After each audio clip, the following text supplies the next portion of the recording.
Unomuntu olindele emhlabeni.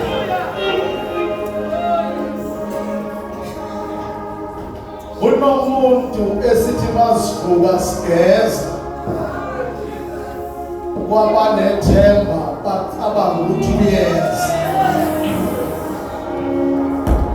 Siyezwakala izize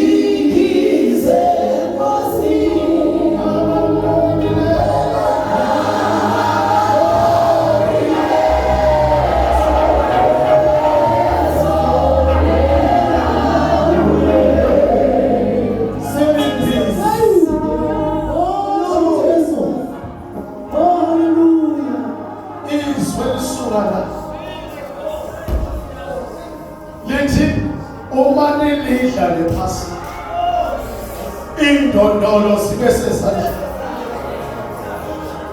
inyawo zibe seyicatshulweni, malwagqoka icathulo ayona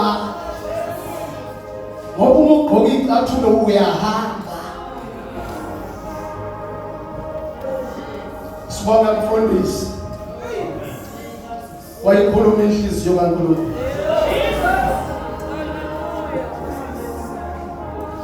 Johnson omega phambi kwenu. Haleluya. Wakhuluma isifiso sikaJesu. Haleluya. Wayikhuluma into efuna ngisi. Noma ingeke isivakale kahle. Kodwa yena ufuna nje.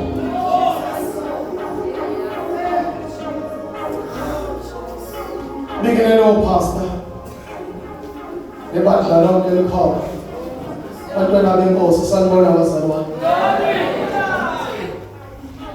cebo likaNkulunkulu nomuntu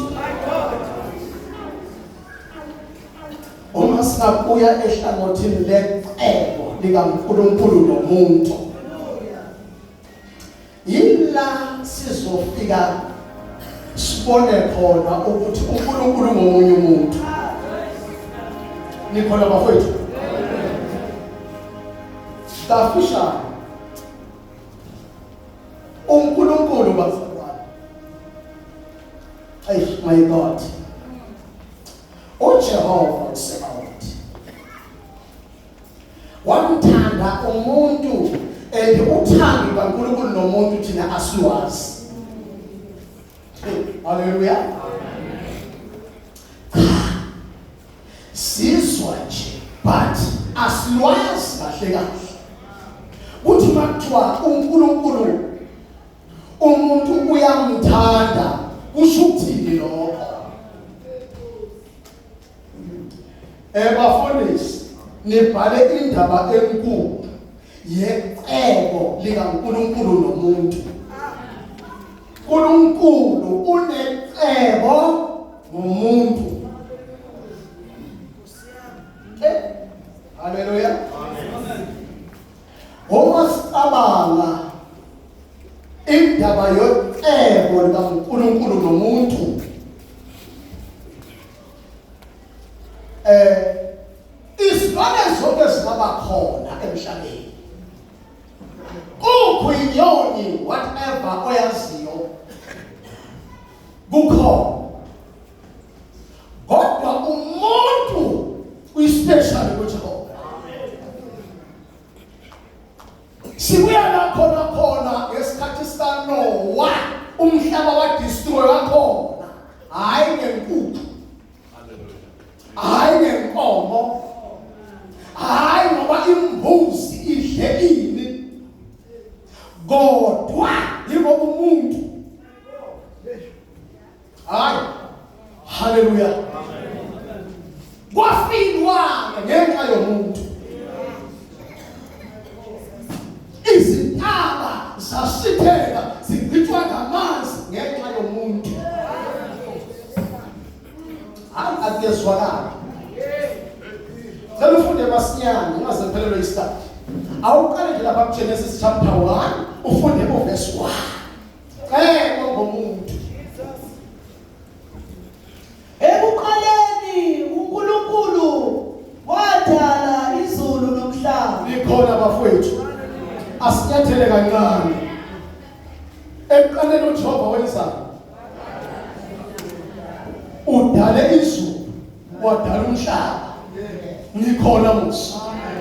Kwenziwa ngubani lo nguJehova? Why akwenze lokhu na? Mhlambe ukuqonde wena. Funda uverse 26 no 27. But kulibambe lingaphunyuki. Ekuqaleni uJehova udale ini? Izulu nomhlaba. Elimalali 26, yes. uNkulunkulu wathi masenze abantu ngomfanekiso wethu basifuze babuse phezu kwezinhlanzi zolwandle nezinyoni zezulu nezinkomo nomhlaba wonke nezilwanyana zonke ezinabiselayo emhlabeni.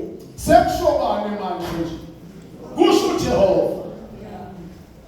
Udwasa ikhabinethi yakhe uthi asenze abantu ngomfanekiso wethu. 1 basifuze, 2 basikhonze. Nawufunda ngenye translation. Asbenze, basifuze, basikhonze. Kodwa ke sibuyele nawe emuva. Yini la idale eqaleni na? Kusho ukuthi ngenye indlela umhlaba udala kunomuntu. Haleluya.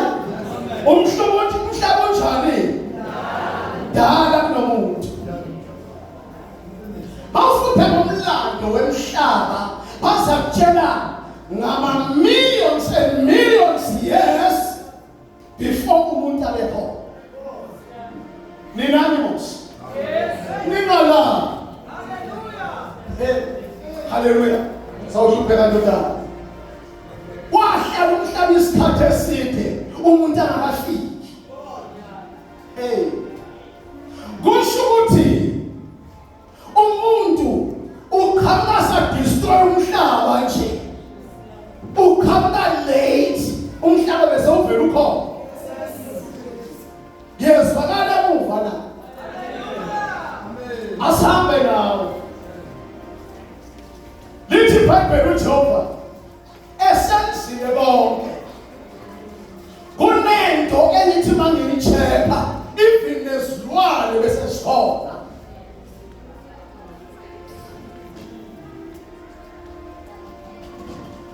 That is why uma edala umuntu uJehova uphinde futhi usibekise umuntu uthawusetha amagama mfana. Nihamba nami ngithi wayesenza njalo umuntu wetha into ayifike ikhona andayizwa uthi verse 27 awufunde futhi uNkulunkulu wamdala umuntu ngomfanekiso wakhe. yes Wamdala ngomfanekiso kaNkulunkulu. yes Wabadala owesilisa nowesifazane. okay ake sabelawe kancane ngijimisa isikhathi uma bedalwa laba abadalwa practical or physical babekhona. Kodwa this 1 chapter 1 Genesis iplan ayakaproduce walento angazi-ke noma usisengami noma sokabe uyakishiya noma ngiyakushiya asama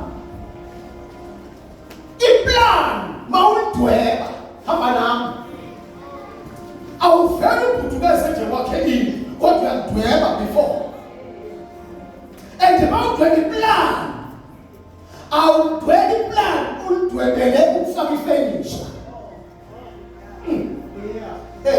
Mawudweba iplan ulidwebele ukwenza njani ukwakha bese wenza njani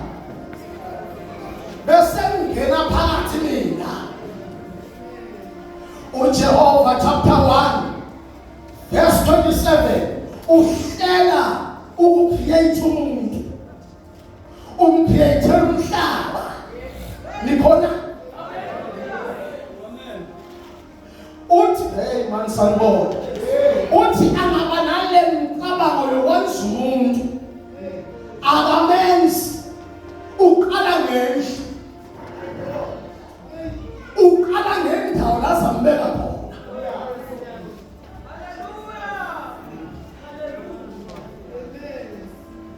Uyasuka uya kwi-cabinet yakhe. Uthi ku verse 27 asenza abantu. Usuyabona ke manje asenza abantu. Yazi uthabakabo wenzeka nomuntu na uzobekwapi emhlabeni, kuphi nomhlaba wonke umhlaba. Ingakho lithi iBhayibheli sala kanande nokugcwalise yonke lento ikwiplan likaJehova, hayi ukuthi seyenziwa uhlala nekhabinethi yakhe ulungisa indaba yomuntu. Mangifunda ngamanye ama-translation kuthiwa umuntu wayemathoughts kaNkulunkulu. Ekadeswakale ma uNkulunkulu wasiyenyuka nama-angels ezulwini, uhamba wehla wenyuka nomuntu. Anemfundisi mayiyana uma ehlala nekhabinet useproduce plan. Ayito ebekabayo. Hallelujah.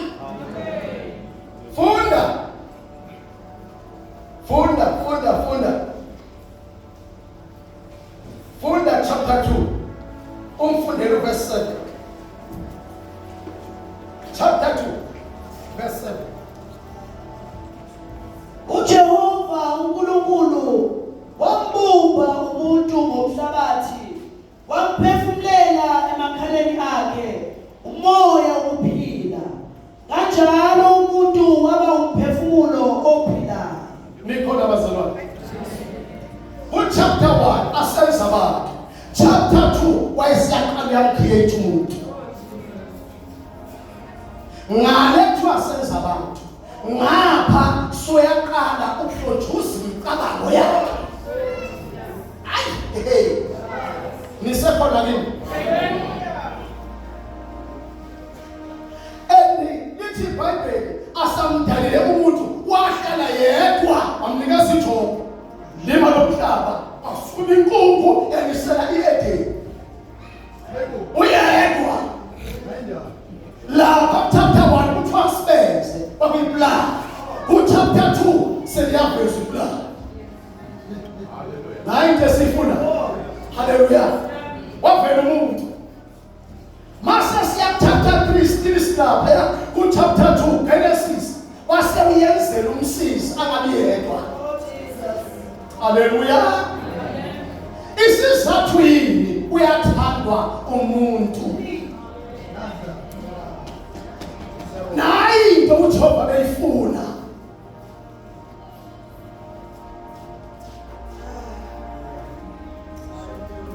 Unjalo umuntu uyathandwa. Ngeke ugijimele uyedwa thina baseFesu.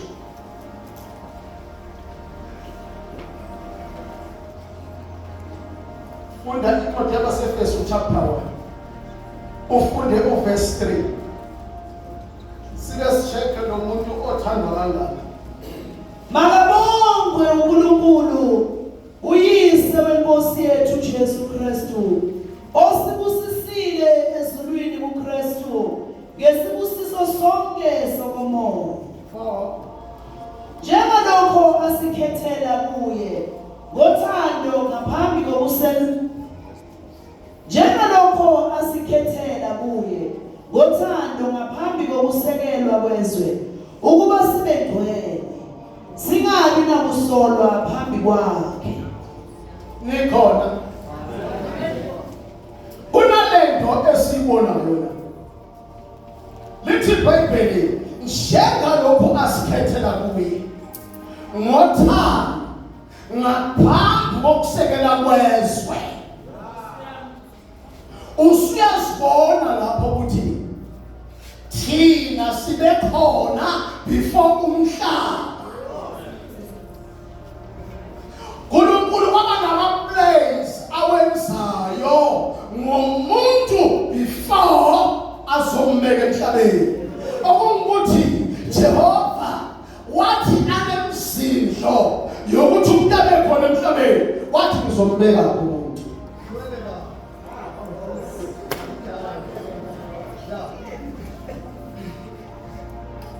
Uma eseqondile bathi no, angimakhele indawo, wayakha indawo, wasibekilwa, wakubeka okuningi, still umuntu akuye.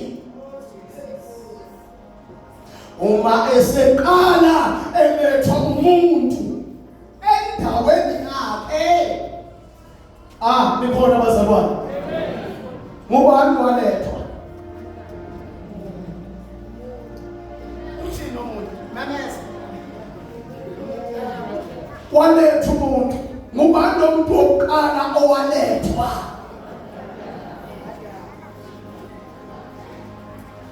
Ulethwa ngenjabulo, umletha uJehova uhappy ngaye, uthi lento ebeselokhu isemcabangweni wami nayi manje ngayiproduce. Hallelujah, amen. Lalela, waba khona no Eva umngakhe sebekhona labantu abalethwe ngenjabulo bahlaseleka babaleka futhi.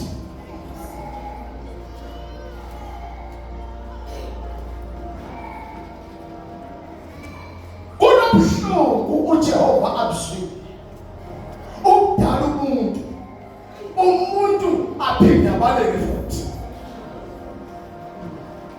iBhayibheli le abekhuluma ngalo lapha umfundisi uyafuneka umuntu ethanda noma engathandi, umuntu uyamfuna uNkulunkulu.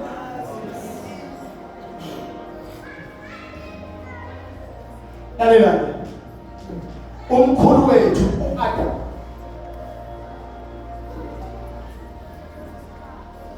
nogogo wethu uEva yibo qala abakwazi ukubaleka baqashe kuJehova, basuka kulehlelo. uJehova mayefika efuna umuntu la amshiye khona uAdam akasamfika.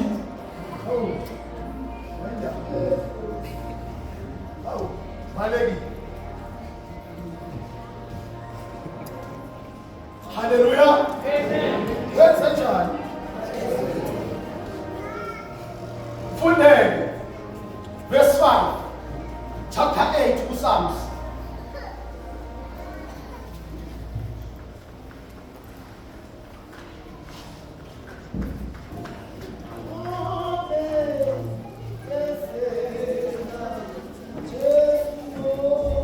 Chapter 8 Psalms verse 5.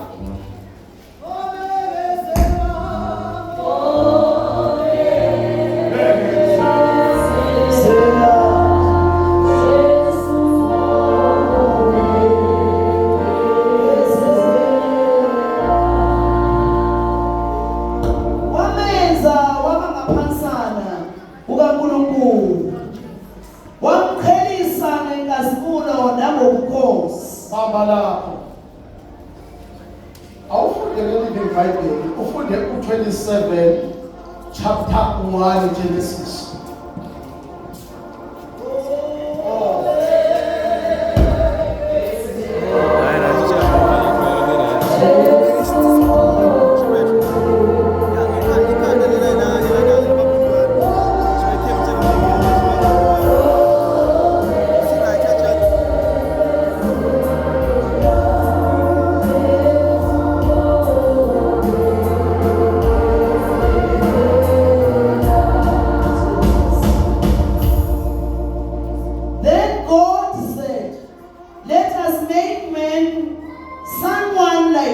ourselves to be the master of all life upon the earth and in the skies and in the seas. Thank you.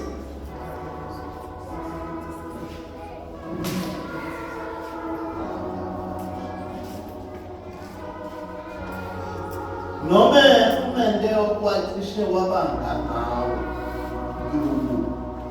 wamethwesa umcele webukhosi nomdumo.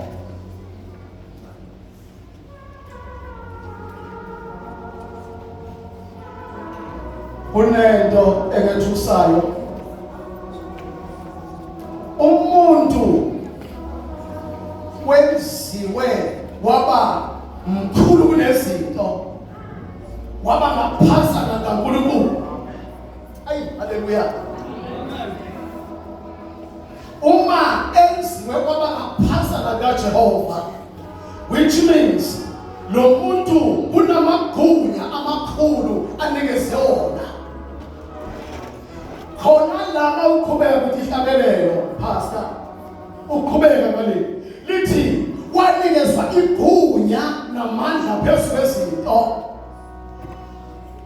Hey, haleluya. Manikezwa legunya namandla, which means ibhubesi umuntu alimenzi lutho uyalehlula.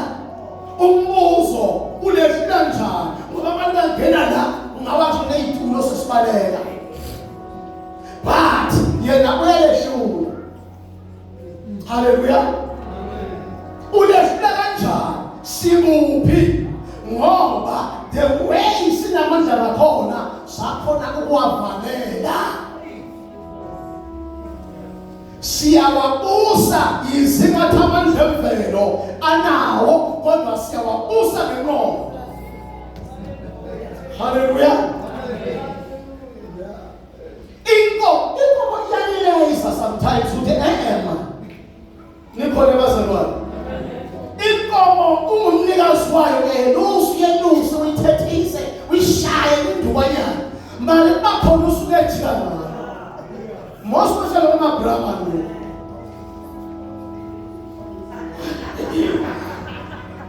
Uthi msayibhuqanyana kungathukuthela kuzakuwe umnikazi wakho. Kunale nto enephinda ibuye ejayimana lo mntu phela ngingamhlula. Noma kuthiwa unomkhabo lowa yokuthatha kombhekise phezulu. Kancane le nkonto ibuye. Inganenje yakuthasa izingane. Injalo ithi wa uthi mabonke uyabhoka ibalele ake sidlule. Kunale dignity uNkulunkulu ayibeke emthini ukuyibeka kwakhe still ufunana nomuntu. Haleluya. Wamenza waba ngaphazana kaNkulunkulu. Lithi iBhayibheli liyabhala isilungu waba yimaster yezinto sanibona bazalwane yemvelo. Haleluya. Lo muntu lo uyababusisa ukuthi abande baqalisa umhlaba, still ubenza babe yisikhondla lezi zona ezingazi ukuthi bayisikhondla. Uyabazingazingela. Haleluya. So lokho eya emva kwakhe elandela efuna solokhu uzingela umuntu. Bona uNkulunkulu ngeke lavinjwa. Job 42 verse 2 uthi noma abantu bangabaleka kuye kodwa elakhe icebo ngeke livinjwe akezwakala. Lo muntu sememdalile, lo muntu ngizama ukumlandela. Ngaqala khokho wakhe ebaleka ensimini nawo uqasha ngemithi. Wahamba ememeza Adam uphila. Ngaqhubeka ngaze ngathetha umhlaba sengasamthola umuntu. Makumele ngize emhlabeni ngihlangatshezwa iphunge. Genesis 6 uthi mangithi ngiyambheka ngimthola ukuvela imicabango emibi. Ubalekile ebusweni bukaNkulunkulu. lo muntu engamenza ngokumhluphelela kangaka, lo muntu engamenza ngemthanda kangaka, nangu sengishilo ubalekile. Walandela uNkulunkulu. Uma ngabe uNkulunkulu emkhulu kangaka, angalandela thina besini na.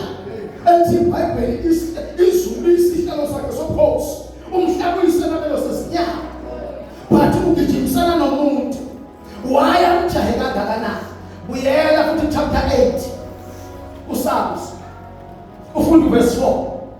Umuntu ujahana nomuntu, ungabona sigqoka amabhantshi, ungabona sibeyikhaphe kahle sanibona, ungabona sigqoke siqonsa siphethe amabhayibheli, uzucabanga ukuthi cha impela uNkulunkulu bamthanda.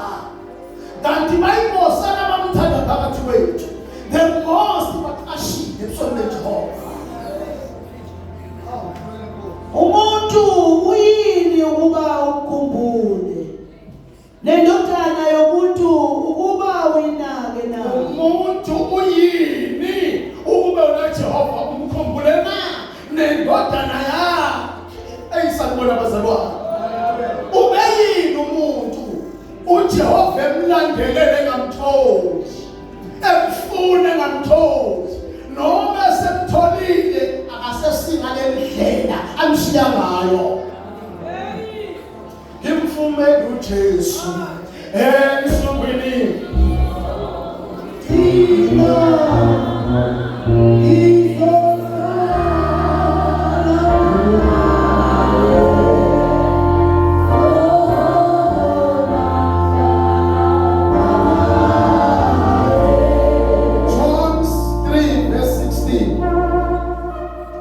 John 3 verse 16.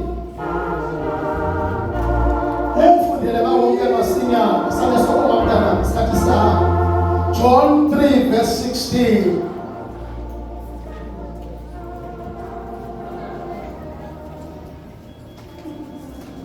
Ukuba uNkulunkulu walithanda izwe kangaka, waze wanikela ngendodana yakhe ezelwe yodwa, ukuba